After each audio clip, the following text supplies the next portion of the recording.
prior to teaching, I worked for the Getty's Group, which it's funny because when you mentioned that there were more firms that were more well known for doing hospitality design that were up against you for the Betsy, I worked for one of those companies, and I had dinner at the Betsy when we were trying to court them and trying to get that job. So I always tell my students design world is tiny, and there's evidence of that, and also super tiny. Before that, I worked in high-end residential, and I worked at Round Hill on a project. And I know, oh wow, I know when you said Ralph Lauren in Jamaica, that's where you were as well. So yes, yeah. yes, I was at Round Hill. Yeah, so super small world. Yes, but coming from hospitality, and that's what I teach as a studio course at FIU, and then I'm a lead AP, and I teach our sustainability course.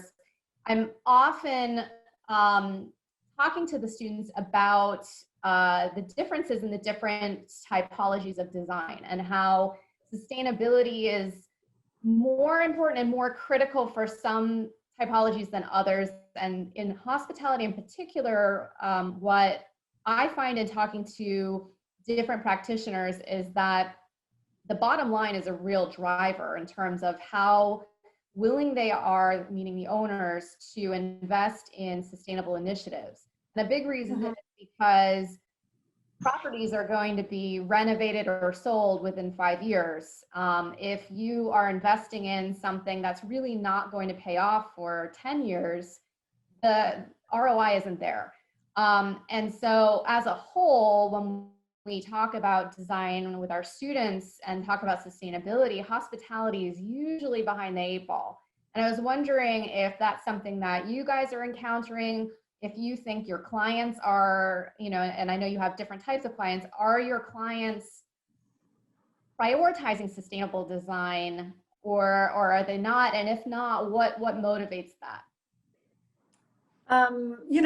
I think initially a lot of the clients are intrigued by it and morally sustain it.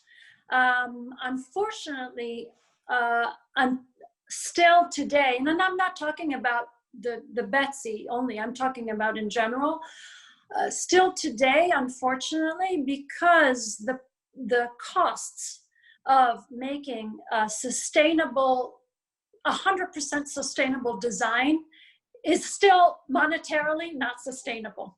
So, right. So I think that cost-wise, budget-wise, a lot of the times the clients have to say either no or a half no.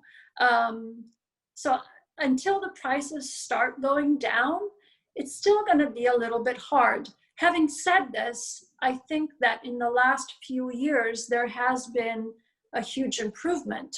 In the Betsy, they've done, and we've pushed for certain items to be sustained and coming from sustainability. But again, unfortunately, the costs are very different. I think one of the items we had initially proposed was to, low VOC or no VOC paints.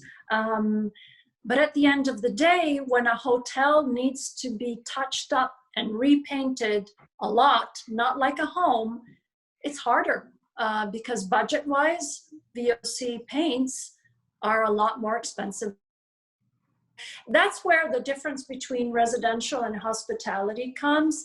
You can do it in a house a lot more easily because even if you do a big house, how many rooms can you paint and how many times a year do you redo it? You don't do it every year unless it gets, very damaged. In a hotel, the hotel does get damaged. There's a lot of traffic. There's much more maintenance to do, and repainting with VOC paints on a constant basis becomes very expensive. Having said that, we still try.